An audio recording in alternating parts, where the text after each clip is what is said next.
ಈಗ ನೋಡಿ ಚಿತ್ರಾನ್ನದ ಒಗ್ಗರಣೆ ಹೇಗೆ ಮಾಡ್ಕೊಳ್ಳೋಣ ಅಂತ ತೋರಿಸ್ತೀನಿ. ಗ್ಯಾಸ್ ಆನ್ ಮಾಡ್ಕೊಂಡಿದ್ದೀನಿ, ಒಂದು ಕಡಾಯಿ ಇಟ್ಟಿದ್ದೀನಿ, ಆಯಿಲ್ ಹಾಕ್ಕೊಳ್ಳೋಣ.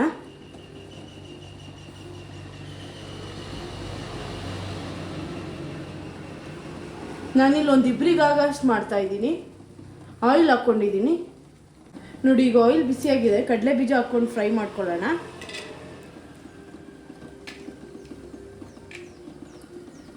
ಕಡಲೆ ಬೀಜ ಲೋ ಫ್ಲೇಮಲ್ಲಿ ಹುರ್ಕೊಳ್ಳೋಣ.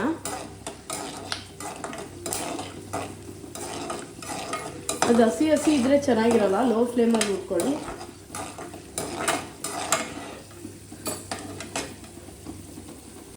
ನೀಟಾಗಿ ಒಂದು 2 ಮಿನಿಟ್ಸ್ ನೀಟಾಗಿ ಹುರ್ಕೊಳ್ಳಿ. ಕಡಲೆ ಬೀಜ ಚೆನ್ನಾಗಿ ಫ್ರೈ ಆಗಬೇಕು, ಇಲ್ಲಾಂದರೆ ಚಿತ್ರಾನ್ನ ರುಚಿಯಾಗಿ ಬರಲ್ಲ. ಹಾಗಾಗಿ ಅದು ಸೀಲೂಬಾರ್ದು, ನೋಡ್ಕೊಂಡು ನೀಟಾಗಿ ಫ್ರೈ ಮಾಡ್ಕೊಳ್ಳಿ. ನೋಡಿ ಈಗ ಫ್ರೈ ಆಗಿದೆ, ಎಲ್ಲ ತೊಗೊಂಬಿಡೋಣ. ಕಡಲೆ ಬೀಜ ಫ್ರೈ ಆಗಿ ನೋಡಿ, ನಾನು ಬಿಸಿ ರೈಸ್ ಮಾಡಿ ಇಟ್ಕೊಂಡಿದ್ದೀನಿ, ಇದ್ರ ಮೇಲೆ ಹಾಕೊಳ್ಳೋಣ ಕಡಲೆ ಬೀಜ. ಸಾಸಿವೆ ಹಾಕೊಳ್ಳೋಣ.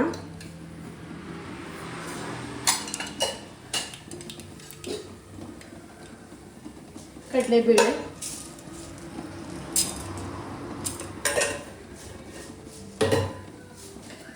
ಚೂರು ಉದ್ದಿನಬೇಳೆ,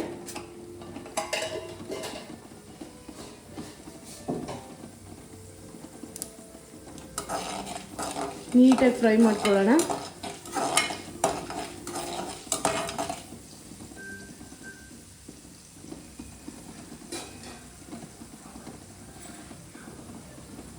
ಈಗ ಕೊತ್ತಂಬರಿ ಸೊಪ್ಪು ಹಾಕ್ಕೊಳ್ಳೋಣ, ಕರ್ಬೇವಿನ ಸೊಪ್ಪು ಹಾಕ್ಕೊಳ್ಳೋಣ,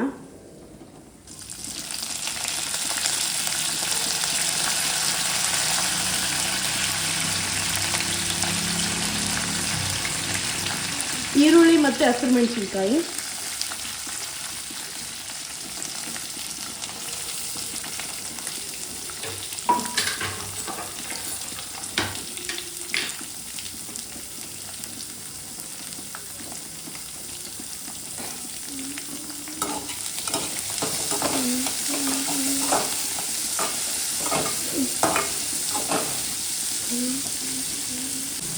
ನೋಡಿ. ಚಿತ್ರಾನ್ನಕ್ಕೆ ಅನ್ನನ ಲಿಡ್ ಓಪನ್ ಮಾಡಿ ಇಟ್ಕೊಳ್ಳಿ, ಅದು ಸ್ವಲ್ಪ ಹಾರಬೇಕು ರೈಸು.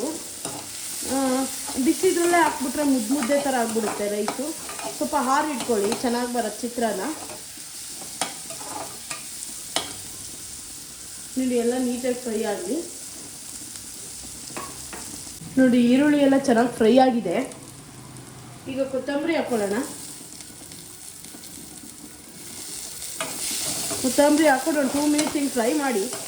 ಆವಾಗ ಕೊತ್ತಂಬರಿ ಸೊಪ್ಪು ಬಾಯಿಗೆ ಸಿಗಲ್ಲ. ನೋಡಿ ಈಗ ರೈಸ್ ಆಗಿರೋದನ್ನ ಕಲಿಸ್ಕೊಂಡು ನೀಟಾಗಿ ಅದಕ್ಕೆ ಹಾಕೊಳ್ಳೋಣ. ನೋಡಿ ರುಚಿಗೆ ತಕ್ಕಷ್ಟು ಉಪ್ಪು ಹಾಕೊಳ್ಳಿ.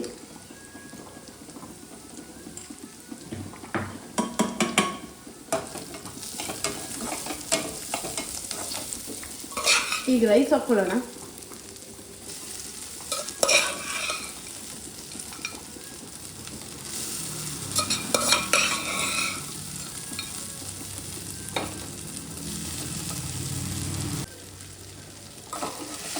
ನೋಡಿ ಕಲಿಸ್ಕೊಳ್ಳೋಣ ನೀಟಾಗಿ.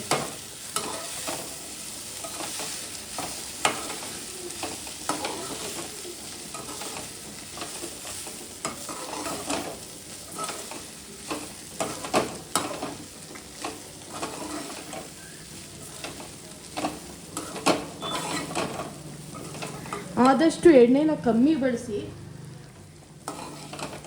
ಆರೋಗ್ಯಕ್ಕೆ ತುಂಬ ಒಳ್ಳೆಯದು.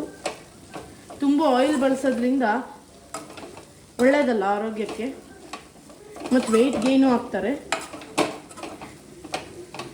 ಎಷ್ಟು ಬೇಕೋ ಅಷ್ಟು ಬಳಸಿ ಸಾಕು, ತುಂಬನೂ ಬೇಡ ಕಮ್ಮಿನೂ ಬೇಡ. ನೋಡಿ ಈಗ ಚಿತ್ರಾನ್ನ ರೆಡಿಯಾಗಿದೆ. ರುಚಿ ಹೇಗಿದೆ ಅಂತ ನೋಡೋಣ, ಉಪ್ಪು ಹತ್ತಿದೆಯಾ ಏನು ಅಂತ ನೋಡಿ. ತುಂಬ ಚೆನ್ನಾಗಿ ಬಂದಿದೆ.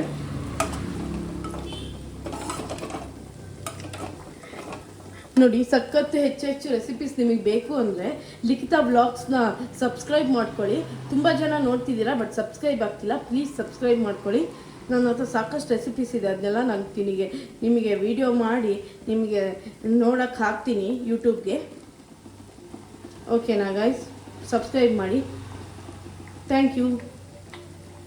ನೋಡಿ ನಿಂಬೆಹಣ್ಣಿನ ಚಿತ್ರಾನ್ನ ಹೇಗಿದೆ ಅಂತ ಮನೇಲಿ ಮಾಡ್ಕೊಂಡು ತಿನ್ನಿ.